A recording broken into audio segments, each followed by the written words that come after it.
శాస్త్రులు ఒక వింతైన సంఘటన ఆకాశంలో చూసి ఉన్నట్లుగా మనం చూస్తూ ఉన్నాం. ఒక నక్షత్రం వారికి కనపడ్డదంట. అంటే ఈ నక్షత్రాలను పరిశీలన చేస్తున్నప్పుడు వాళ్ళకి ఒక్కసారి ఒక వింతైన నక్షత్రము కనిపించిందంట. ఏంటి వింతైన నక్షత్రం కనిపించింది?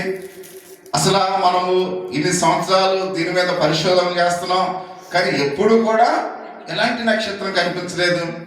ఈ నక్షత్రం యొక్క ప్రత్యేకత ఏంటి అని వాళ్ళందరూ కూడా ఆలోచిస్తూ ఉన్నట్లుగా మనం చూస్తున్న ప్రియమైన వాళ్ళరా.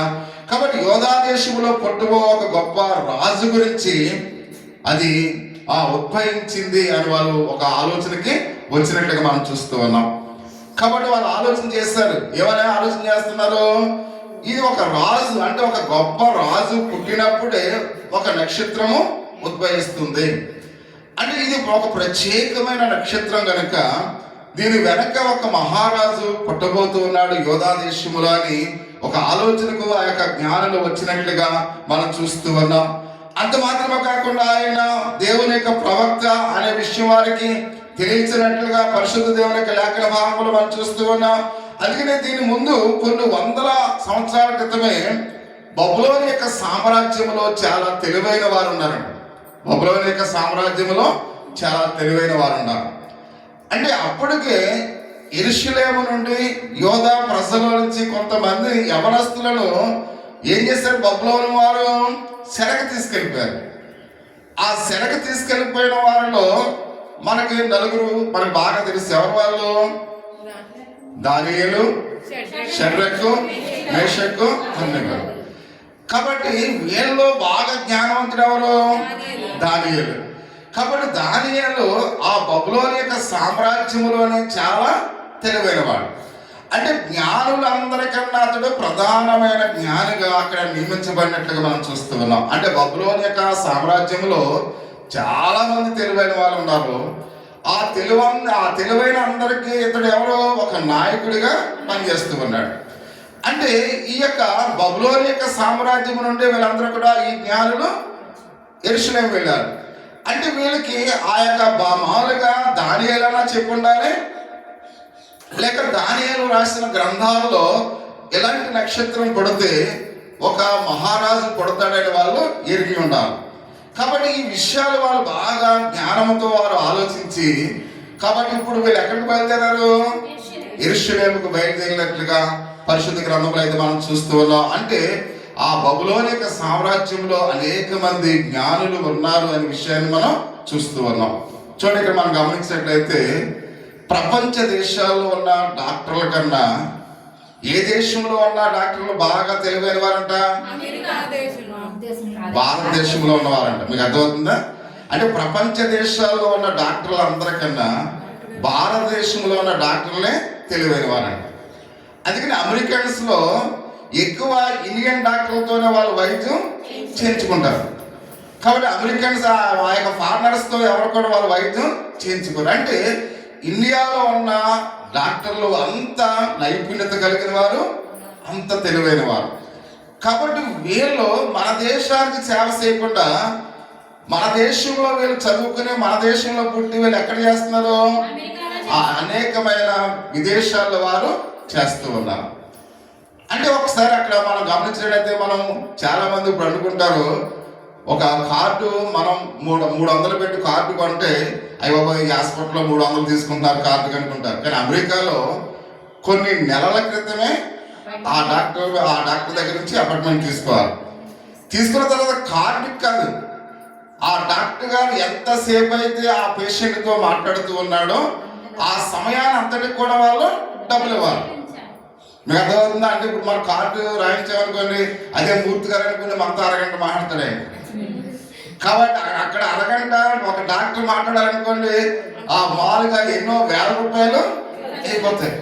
అందుకనే ప్రతి ఒక్కరు కూడా మన దేశం నుంచి వేరే దేశాలు వెళ్ళిపోతుంటారు. వర్తకులు కానీ, లేక చదువుకున్న వాళ్ళు కానీ, లేక బీటెక్ ఎంటెక్ చేసిన వాళ్ళు కానీ. కాబట్టి వీళ్ళందరూ కూడా పరాయి దేశం వెళ్ళిపోయి వాళ్ళు అక్కడ ఏం చేస్తున్నారు? వారు కలిగిన నైపుణ్యతను అక్కడ ఆ దేశానికి ఉపయోగిస్తూ ఉన్నారు. అంటే ఎందుకు చెప్తారంటే కొన్ని దేశాల్లో కొంతమంది జ్ఞానులు ఉంటారు. ప్రపంచ దేశాల్లో బంగారం ఉండే దేశం ఏది? మన భారతదేశమే. ప్రపంచ దేశాల్లో ఎక్కువ బంగారం ఉండేది మన భారతదేశమే. అంటే మన భారతదేశంలో అనేకమైన నైపుణ్యత కలిగిన మనుషులు ఉన్నారు, అనేకమైన గనులు ఉన్నాయి, అనేకమైన బంగారు నిధులు ఉన్నాయి. కాబట్టి అక్కడ మనం చూసినట్లయితే ప్రపంచంలో అత్యున్నతమైన వజ్రం కూడా ఎక్కడ ఏ దేశంలో ఉందంట? మన దేశంలోనే ఉంది. దాని పేరేంటి అంటే ఇక్కడ మనం చూస్తున్నాం, ఇప్పుడు మన దగ్గర లేదు కానీ అది లండన్ లో ఉన్నట్లుగా మనం చూస్తున్నాం. అంటే మనకున్న నైపుణ్యత సాధారణమైన విషయము కాదు. అంటే భారతదేశం అనేది ప్రపంచ దేశాల్లో ఎంతో అత్యున్నతమైన సంపద కలిగిన దేశం ప్రియమైన వారు.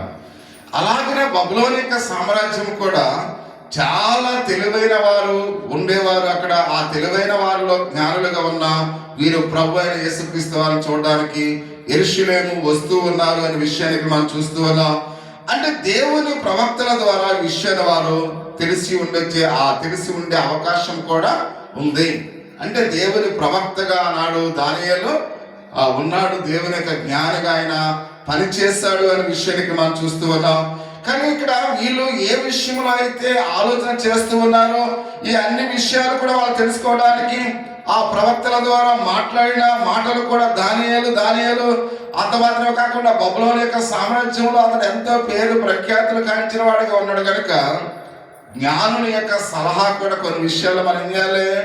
తీసుకోవాలి ప్రియమైన వాళ్ళు. ఏదైనా ఒక పని చేస్తున్నప్పుడు దాని కొరకు ఒక నైపుణ్యత కలిగిన వారితో మనం ఆలోచించి మనం చేయాలి. అందుకని చూడండి, భారతదేశంలో కానీ ప్రధానికి ఒక సలహా మండలి ఉంటుంది, ఒక ముఖ్యమంత్రికి కూడా సలహా మండలి ఉంటుంది. ఆ సలహా మండలిలో కొంతమంది తెలివైన వారు ఉంటారు. ఆ తెలివైన వారు చెప్పిందే ఆ ముఖ్యమంత్రి అయినా ప్రధానమంత్రి అయినా చేస్తారు. ఒక క్యాబినెట్ మినిస్టర్కి ఎంత జీతమో ఆ యొక్క సలహా మండలిలో ఉన్న వారికి కూడా అంతే జీతం. వాళ్ళు కూడా క్యాబినెట్ హోదా కూడా ఇస్తారు. అంటే జ్ఞానవంతులకు దేశం కూడా ఒక ప్రత్యేకమైన స్థానము ఇస్తుంది ప్రియమైన. అందుకనే జ్ఞానాన్ని మనం ఏం చేయాలి? కలిగి ఉండాలి, దాన్ని పెంపొందించుకోవాలి.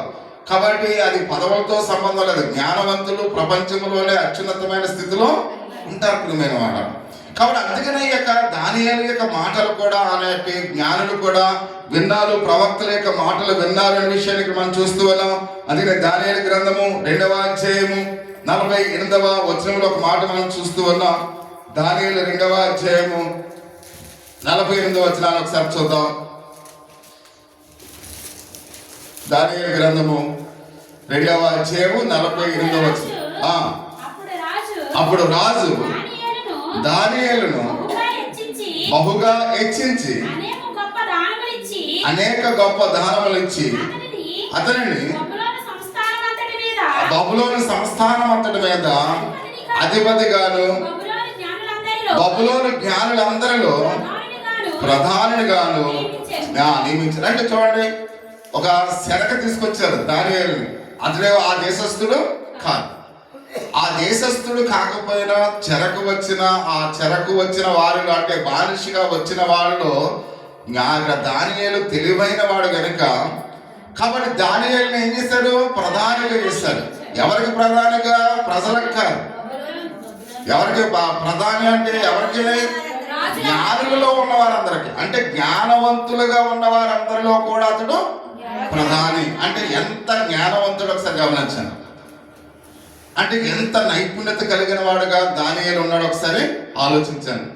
కాబట్టి అటువంటి యొక్క దానియేలు విషయంలో మనం ఆలోచన చేస్తూ ఉన్నప్పుడు ప్రియమైన వాళ్ళరా, కాబట్టి యూదులకు మెస్సయ్యకు సంబంధించిన ఈ జ్ఞానులు వారి యొక్క హృదయాల్లో అనుకున్నారు, అంటే మెస్సయ్య మరలా జన్మిస్తూ ఉన్నాడు.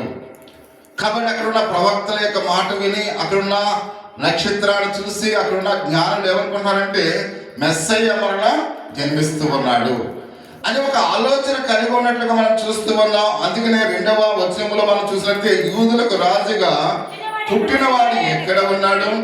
తూర్పు దిక్కున మేము ఆయన నక్షత్రము చూసి ఆయన పూజింపవచ్చితిమి అని మనం చూస్తూ ఉన్నాం.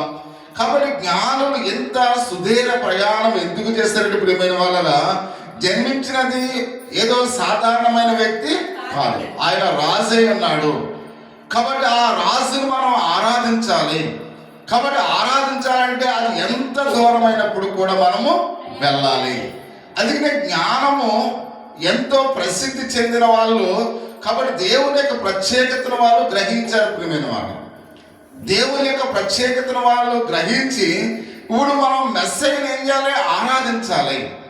అంటే ఆరాధించాలంటే 1000 కిలోమీటర్లను వాళ్ళు నడుచుకుంటూ ఆ యొక్క బాలుడైన యేసుక్రీస్తు వారి వద్దకు వారు వచ్చి యేసుక్రీస్తు వారిని ఆరాధించినట్లుగా మనం చూస్తూ ఉన్నాం. అంటే దేవుని ఆరాధించడం అనే ఆలోచన అది రావటం జ్ఞానులకు మాత్రమే వస్తుంది.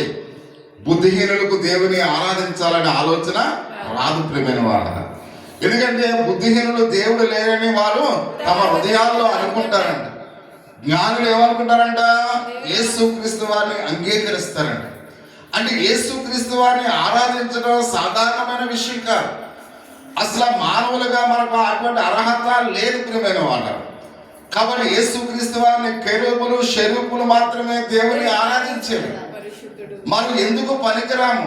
కాబట్టి అందుకనే మనం చూసినట్లయితే దేవుని ఆరాధించే యోగ్యత కూడా మనకి లేదు. ప్రియమైన వాళ్ళ, కానీ అక్కడ ప్రభు చేసిన కార్యాన్ని బట్టి, ఆయన మన పట్ల చూపించిన కృపను బట్టి, ఆయన మనను పరిశుద్ధ పాపులుగా ఉన్న మనను పరిశుద్ధులుగా చేశాడు. కాబట్టి దేవుని ఆరాధించడానికి ఈ పరిశుద్ధ స్థలములో మనము ఉన్నాం. ప్రియమైన వాళ్ళ, పర్వదినాల్లో యేసుక్రీస్తు వారి లోకానికి రాకముందు యెరూషలేము దేవాలయంలో మనం చూసినట్లయితే ఎవరు కూడా ఈ పరిశుద్ధ స్థలంలో ఉండేవారు కాదు. కొన్ని లోదరణ సంఘాలు మీరు ఎప్పుడైనా చూస్తే, మామూలుగా రాజమండ్రిలో లోదరణ సంఘాలు మీరు ఎప్పుడైనా చూస్తే, ఈస్ట్ పారెస్ కానీ మీరు ఎప్పుడైనా వెళ్తే ఒకసారి చూడండి, అక్కడ పరిశుద్ధ స్థలము, అతి పరిశుద్ధ స్థలము అని రాస్తుంటాయి అన్నీ కూడా. అంటే పూర్వ దినాల్లో ఎవరు కూడా ఈ పరిశుద్ధ స్థలంలోనికి ఎవరు కూడా వచ్చేవారు కాదు. ఇది అతి పరిశుద్ధ స్థలము, ఇది పరిశుద్ధ స్థలము. ఆ వెలుపుట మాత్రమే 2 ప్లేసులు ఉండేవి. ఒకటి ఇజ్రాయేల్ ప్రజలకు, 2 కాబట్టి అన్యజనులకు. అంటే అన్యజనులు ఇంకా దూరంగా ఉండేవారు. అసలు ఈ స్థలంలోనికి వచ్చే అర్హత ఎవరికి కూడా ఉండేది కాదు. కాబట్టి అందుకనే దేవుని ఆరాధించే గొప్ప ధన్యత మనకి ఇచ్చినందుకు యేసయ్యానికి వందనాలని మనం చెప్పాలి. ప్రియమైన వాళ్ళు, అసలు ఇక్కడ కూర్చునే అర్హత మనకి లేదు. కానీ అర్హత లేకపోయినా కానీ చాలా మంది దేవుని ఆరాధించడానికి రావడానికి ఏదో గర్విస్తూ ఉన్నారు. అంటే అర్హత లేని మనలను కాబట్టి ఆహ్వానించాడనే ఆ యొక్క గౌరవము, ఆ యొక్క మర్యాద, ఆ యొక్క క్రమం అనేది ప్రజల్లో సన్నగిల్లిపోతూ ఉంది. అసలు యేసయ్య ఈ సన్నిధానంలో అడుగుపెట్టినందుకు నీకు వందనాలయ్యా, ఇటువంటి భాగ్యాన్ని నాకు ఇచ్చినందుకు నీకు వందనాలయ్యా. అందుకనే దావీదు మహారాజు అంటున్నాడు, మీరు నాకు దేవుడిగా ఉండడానికి నేను చేసుకున్న భాగ్యం ఎంత గొప్పది. కాబట్టి ఆయన మనకు దేవుడిగా ఉండడానికి ఆయన ఆ యొక్క స్థితిని మనకి ఇచ్చినందుకు ఈ భాగ్యము మనకు ఎంతో గొప్పది. ప్రియమైన వాళ్ళు, ఈ భాగ్యము లేక అనేక మంది అలబడిస్తూ ఉన్నారు. కానీ నీకు నాకు మనకు దేవుడి గొప్ప భాగ్యాన్ని ఇచ్చాడు. కాబట్టి అందుకని వీళ్ళు జ్ఞానులు కనుక, కాబట్టి ఆయన యొక్క ప్రసిద్ధి వారు ఎరిగి ఉన్నారు కనుక, వారి యొక్క రాజు అని వాళ్ళు గుర్తించారు కనుక, ఆయన మెస్సయ్యగా గుర్తించారు. కాబట్టి జ్ఞానులు ఇప్పుడు ఏం చేస్తున్నారు? ఆయన దగ్గరికి వెళ్ళడానికి వాళ్ళు ప్రయాణమే వారు వెళుతూ ఉన్నారు అనే విషయాన్ని పరిశుద్ధ గ్రంథంలో అయితే మనం చూస్తూ ఉన్నాం. అక్కడ వారు ఏ ప్రశ్నకు ఎవరు కూడా జవాబు ఇవ్వలేదు. ప్రియమైన వారిని ఇక్కడ మనం చూస్తూ ఉన్నాం. కాబట్టి జన్మించిన రాజును ఆరాధించడానికి వారు వెళ్ళి ఆశపడ్డారు. కానీ ఆశించి వారు యెరూషలేము వచ్చిన తర్వాత వాళ్ళు, కాబట్టి యూదులకు రాజుగా పుట్టినవాడు ఎక్కడ ఉన్నాడంటే, వాళ్ళు ఎవ్వరు కూడా ఆ జ్ఞానులకు ఎటువంటి సమాధానము చెప్పలేదు అనే విషయానికి మనం చూస్తూ ఉన్నాం. చివరికి జ్ఞానులు ఎక్కడికి వెళ్ళారు? యూదా దేశములో రాజైన హేరోదు దగ్గరికి వెళ్ళారు. అంటే అక్కడ ఉన్న ప్రజలు ఎవరు కూడా, అంటే ఇక్కడ మెస్సయ్య పుట్టాడు, అంటే ఇక్కడ రాజు పుట్టాడు ఎక్కడని జ్ఞానులు అడుగుతుంటే, ఆ యొక్క యెరూషలేములో ఉన్న వాళ్ళు ఎవరు కూడా చెప్పలేదు. అంటే వాళ్ళు ఎవరికి కూడా తెలియదు. ప్రియమైన వాళ్ళ, కాబట్టి తెలియకపోతే వీళ్ళు ఏం చేస్తారు? సర్లే రాజు ఒకవేళ రాజనగరంలో పుడతాడు కదా, అప్పుడు ఆ ప్రస్తుతం అప్పుడున్న రాజుగా ఉన్న హేరోదు దగ్గరికి వాళ్ళు వెళ్ళి ఉన్నట్లుగా పరిశుద్ధ దేవుని యొక్క లేఖన భాగంలో మనం చూస్తున్నాం.